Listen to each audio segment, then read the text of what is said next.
फक्त 5 रुपयाच्या या गुळाच्या तुकड्यापासून तुम्ही तुमच्या चेहऱ्यावर अगदी इन्स्टंट ग्लो आणू शकतात. तसेच त्याचबरोबर तुमच्या चेहऱ्यावर कितीही जुने पिगमेंटेशन राहू द्या किंवा वांगाचे डाग, तसेच काळे डाग, धब्बे, सुरकुत्या असू द्या, सगळे रिमूव्ह करण्यासाठी हा गूळ अतिशय रामबाण उपाय आहे. त्यासाठी आजची ही रेमेडी स्टेप बाय स्टेप नक्की फॉलो करा. तुमच्या चेहऱ्यावर इन्स्टंट ग्लो तर येईलच, त्याचबरोबर तुमच्या चेहऱ्यावर वाढत्या वयानुसार आलेले जे प्रॉब्लेम आहेत किंवा काळे डाग असो किंवा पिंपलचे डाग असो, सुरकुत्या असो, अगदी आरामात हा गूळ आपल्या चेहऱ्यावरची सगळी टॅनिंग किंवा प्रॉब्लेम दूर करत असतो. त्यासाठी व्हिडिओ स्टेप बाय स्टेप नक्की फॉलो करा. तर चला या ठिकाणी आता वेळ वाया न घालवता आजच्या सुंदर अशा रेमेडीला सुरुवात करूया. तर या ठिकाणी आपल्याला लागणार आहे ऑर्गॅनिक असा गूळ, जो लाल रंगाचा येतो, विदाऊट केमिकल असा गूळ आपल्याला या ठिकाणी वापरायचा आहे, जेणेकरून त्याचा रिझल्ट आपल्या चेहऱ्यावर अतिशय चांगल्या प्रकारे आपल्याला बघायला मिळेल. तर या ठिकाणी बघू शकताय की तुम्ही की थोडा ब्राऊन रंगाचा म्हणजे थोडा काळपट रंगाचा या ठिकाणी गूळ घेतलेला आहे. तर यामध्ये अजिबातही कुठल्याही प्रकारचा केमिकलचा यूज केलेला नसतो. तर या ठिकाणी अशा प्रकारचाच आपल्याला गूळ घ्यायचा आहे. जर का तुम्हाला गुळाचा वापर करायचा नसेल, जर का तुमच्याकडे ऑर्गॅनिक असं गूळ पावडर असेल किंवा जॅगरी पावडर असेल, तर या ठिकाणी तुम्ही त्याचा देखील वापर करू शकतात. तर गुळामध्ये व्हिटॅमिन बी तसेच व्हिटॅमिन ए आणि ईचं किंवा सीचं प्रमाण भरपूर जास्त असतं, जे की आपल्या स्किनला नॅचरल ग्लोईंग करण्यासाठी खूपच जास्त हेल्पफुल राहतं. तर या ठिकाणी मी ऑर्गॅनिक असा जॅगरी पावडरचा यूज करते आजच्या रेमेडीसाठी. तर तुम्ही गूळ देखील किसून घेऊ शकतात, परंतु लक्षात ठेवा आपल्याला या ठिकाणी लाल रंगाचा किंवा काळपट रंगाचा जो गूळ येतो किंवा ऑर्गॅनिक असा गूळ असतो त्याचाच यूज करायचा आहे. तर आता सुरुवातीला आपल्याला एक टोमॅटो लागणार आहे. टोमॅटो आपल्याला अर्धा कट करून घ्यायचा आहे आणि त्याच्यातला जो पल्प किंवा रस आहे तो आपल्याला या ठिकाणी यूज करायचा आहे.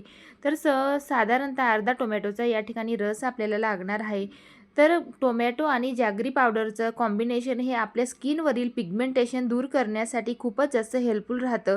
त्यासाठी आपल्याला आजच्या या रेमेडीमध्ये टोमॅटोचा आवर्जून वापर करायचा आहे, कारण टोमॅटोमध्ये व्हिटॅमिन सीचं प्रमाण भरपूर जास्त असतं. त्याचबरोबर आपल्या त्वचेला नॅचरल क्लीन करायची प्रॉपर्टीज ही टोमॅटोमध्ये भरपूर जास्त असते. तर या ठिकाणी आपल्याला टोमॅटो हा किसून घ्यायचा आहे किंवा तुम्ही टोमॅटो असं स्क्वीज करून देखील त्याच्यातला जो पल्प आहे किंवा ज्यूस आहे तो काढू शकतात. तर साधारणतः आपल्याला याच्या रेमेडीसाठी 1 ते 2 टेबलस्पून एवढा टोमॅटोचा ज्यूस लागणार आहे. तर तुम्ही माझा हा व्हिडिओ कुठल्या गावातनं किंवा शहरातनं बघताय ते देखील मला नक्की कमेंटमध्ये सांगा, जेणेकरून मला कळेल की माझा व्हिडिओ कुठपर्यंत पोहोचतोय ते. आणि हो, चॅनलवर जर का नवीन असणार किंवा पहिल्यांदा तुम्ही माझा व्हिडिओ बघत असणार तर चॅनलला सबस्क्राईब देखील नक्की करा आणि बेल आयकॉन देखील प्रेस करायला विसरू नका, जेणेकरून माझे नवनवीन व्हिडिओ दररोज तुमच्यापर्यंत नक्की पोहोचतील. तर आता या ठिकाणी जो आपण टोमॅटोचा रस काढून घेतलेला होता त्याच्यातल्या ज्या बिया आहेत त्या आपल्याला काढून घ्यायचे आहेत. तर या ठिकाणी बघू शकताय की साधारणतः 1 ते 2 टेबलस्पून एवढा ज्यूस आपण या ठिकाणी टोमॅटोचा काढून घेतलेला आहे. तर आता यामध्ये आपल्याला नेक्स्ट इन्ग्रेडियंट ॲड करायचं आहे, ते म्हणजे बेसन पीठ. तर बेसन पीठ हे आपल्या त्वचेला नॅचरल क्लीन करायचं काम तर करतच असतं, त्याचबरोबर आपल्या त्वचेवर इन्स्टंट ग्लो आणायचं काम देखील बेसन पीठ करत असते. तसेच नॅचरल क्लिंजर प्रॉपर्टी तसे एक्सफोलिएशन प्रॉपर्टी जी बेसन पिठामध्ये भरपूर जास्त प्रमाणात असते, त्यामुळे बेसन पिठाचा आपल्याला आवर्जून वापर करायचा आहे. साधारणतः 1 ते 1.5 टेबलस्पून एवढं बेसन पीठ या ठिकाणी घेतलेलं आहे. त्यानंतर यामध्ये आपल्याला अर्धा टीस्पून एवढं जॅगरी पावडरचा वापर करायचा आहे. जर का तुम्ही गूळ हा किसून घेतलेला असेल तर आपल्याला सेम प्रमाणामध्ये गुळाचा वापर करायचा आहे. तर लक्षात ठेवा आपल्याला या ठिकाणी जास्त देखील म्हणजे 1 ते 2 टेबलस्पून एवढा देखील गूळ या ठिकाणी वापरायचा नाही आहे. तर साधारणतः हाफ टेबलस्पून एवढा गूळ या रेमेडीसाठी भरपूर आहे. तर आता यामध्ये नेक्स्ट इन्ग्रेडियंट आपल्याला ॲड करायचं आहे, ते म्हणजे कस्तुरी हळद म्हणजे वाईल्ड टर्मरिक, जे की आपल्या त्वचेवर इन्स्टंट ग्लो आणायचं काम करते. त्याचबरोबर त्वचेवरील सगळे प्रॉब्लेम दूर करायची ताकद ही कस्तुरी हळदीमध्ये असते आणि खास करून कस्तुरी हळद ही आपल्या त्वचेसाठी यूज केली जाते. त्यासाठी या ठिकाणी कस्तुरी हळदीचाच वापर करायचा आहे. आणि यानंतर आपल्याला यामध्ये ॲड करायचं आहे ते म्हणजे रोज वॉटर म्हणजेच गुलाबजल. तर आपण या ठिकाणी कुठल्याही प्रकारच्या दुधाचा किंवा दह्याचा वापर करत नाही आहोत. फक्त रोज वॉटर आणि टोमॅटोचा ज्यूस वापरूनच आपण या फेस पॅकची कन्सिस्टन्सी तयार केलेली आहे आणि हे दोघी इन्ग्रेडियंट आपल्या त्वचेला नॅचरल टाईट करायचं काम करतात, तसेच नॅचरल लाईटनिंग किंवा ब्राईटनिंग इफेक्ट द्यायचं काम करत असतात. तसेच आपल्या त्वचेचं pH लेवल बॅलन्स करायचं काम देखील रोज वॉटर करत असतं. त्यासाठी रोज वॉटरचा आपल्याला या रेमेडीमध्ये आवर्जून वापर करायचा आहे. तर चला आता हा फेस पॅक व्यवस्थित असा मिक्स झाल्यानंतर चेहऱ्यावर अप्लाय कसा करायचा ते या ठिकाणी नक्की बघा. त्याआधी आपल्याला चेहरा हा स्वच्छ वॉश करून घ्यायचा आहे. कुठल्याही प्रकारचं कॉस्मेटिक आपल्या चेहऱ्यावर नको असायला. त्यानंतरच आपण चेहऱ्यावर होम रेमेडीज अप्लाय करायला हवी. तर कन्सिस्टन्सी या ठिकाणी बघू शकतात की कशा प्रकारे ठेवलेली आहे. तर आता पूर्ण चेहऱ्याला लोअर टू अप्पर डायरेक्शनमध्ये किंवा सर्क्युलर मोशनमध्ये आपल्याला हा फेस पॅक चेहऱ्यावर अप्लाय करून घ्यायचा आहे. कुठल्याही प्रकारची होम रेमेडी किंवा कुठलाही फेस पॅक आपण चेहऱ्यावर अप्लाय कसा करतो त्यावर देखील त्याचा रिझल्ट हा अवलंबून असतो. त्यासाठी व्यवस्थित अशा पद्धतीने जर का आपण चेहऱ्यावर फेस पॅक अप्लाय केला तर त्याचा रिझल्ट हा खूप चांगल्या प्रकारे आपल्याला बघायला मिळतो. तर चला आता या ठिकाणी चेहऱ्यावर फेस पॅक अप्लाय झाल्यानंतर तो असं सोडायचा नाही आहे, तर 3 ते 4 मिनिटासाठी हलक्या हाताने आपल्याला पूर्ण चेहऱ्याला मसाज करायची आहे, जेणेकरून ते आपल्या चेहऱ्यावरची जेवढी देखील डेड स्किन असेल किंवा डर्ट ऑइल इम्प्युरिटीज असतील ती सगळी रिमूव्ह व्हायला या प्रोसेसमुळे मदत होत असते. जर का तुमच्या चेहऱ्यावर जास्तीचे ब्लॅकेट किंवा व्हाईट हेड्स असतील ते देखील या फेस पॅकमुळे रिमूव्ह व्हायला मदत होत असते. त्यासाठी आपल्याला चेहऱ्याला मसाज करायचं कधीही विसरायचं नाही आहे. जर का तुमच्या चेहऱ्यावर जास्तीची सन टॅनिंग असेल किंवा कितीही वर्षापूर्वीची टॅनिंग असू द्या, ती या फेस पॅकमुळे अगदी 3 ते 4 दिवसांमध्येच कमी व्हायला मदत होत असते.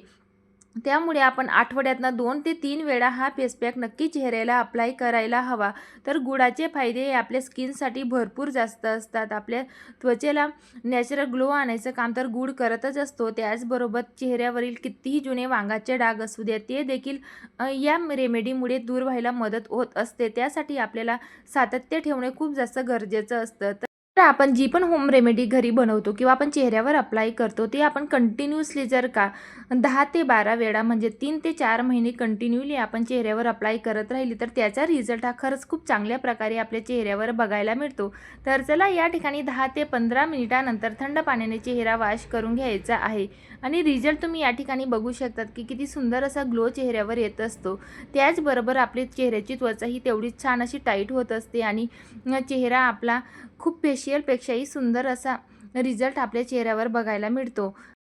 तर या ठिकाणी चेहऱ्यावर फेस पॅक अप्लाय झाल्यानंतर आपल्याला चेहऱ्यावर स्किन केअर करायचं कधीच विसरायचं नाही आहे. चेहऱ्याला मॉइश्चरायझर नक्की अप्लाय करायला हवं, कारण कुठलीही होम रेमेडी किंवा फेस पॅक आपण ज्यावेळेस चेहऱ्यावर अप्लाय करतो त्यावेळेस त्यानंतर आपल्या चेहऱ्याचे जे ओपन पोर्स असतात ते जास्तच ओपन झालेले असतात किंवा आपल्या चेहरा हा खूप जास्त ड्राय झालेला असतो. त्यामुळे मॉइश्चरायझर जर का आपण अप्लाय केलं तर जो फेस पॅकमुळे ग्लो आलेला असतो तो देखील लॉक करायचं काम मॉइश्चरायझर करतं. त्याचबरोबर आपल्या चेहऱ्यावरचे ओपन पोर्स देखील श्रिंक व्हायचं काम मॉइश्चरायझरमुळे होत असतं. त्यासाठी मॉइश्चरायझर नक्की आपण चेहऱ्यावर अप्लाय करायला हवं आणि मॉइश्चरायझर लावल्यानंतर 2 ते 3 मिनिटासाठी चेहऱ्याला मसाज नक्की करा. यामुळे काय होईल की चेहऱ्यावर ब्लड सर्क्युलेशन देखील खूप चांगल्या प्रकारे होतं आणि त्यामुळे आपल्या चेहऱ्यावर एक अतिशय नॅचरल असा ग्लो येत असतो. त्याचबरोबर चेहऱ्यावर आपण चांगल्या प्रकारे जर का मसाज केली किंवा चेहऱ्यावरचे जे ॲक्युप्रेशन पॉईंट आहेत ते व्यवस्थित असे आपण प्रेस केले तर यामुळे आपल्या चेहऱ्यावर सुरकुत्या पडायचे देखील चान्सेस हे खूप कमी होतात. तसेच आपल्या चेहऱ्यावरचे काळे डाग धब्बे किंवा अंडर आईज एरियाखाली जे काळी वर्तुळे आलेली असतात ते देखील येत नाही किंवा कमी होत असतात. नक्की तुम्ही अशा प्रकारे मॉइश्चरायझर किंवा स्किन केअर करत असताना मसाज नक्की करा. तुम्हाला तुमच्या चेहऱ्यावर खरंच खूप मॅजिकल असा बदल बघायला मिळेल किंवा मॅजिकल असा ग्लो बघायला मिळेल. तर तुम्हाला आजची ही रेमेडी कशी वाटली मला नक्की कमेंट करून सांगा आणि व्हिडिओ जर का आवडला असेल तर व्हिडिओला लाईक करायला विसरू नका आणि हाईपचं फीचर जर का तुमच्यापर्यंत पोहोचलं असेल तर हाईप पॉईंट देखील नक्की द्या. चला तर मग भेटूया नवीन अशाच रेमेडीसोबत. तोपर्यंत बाय.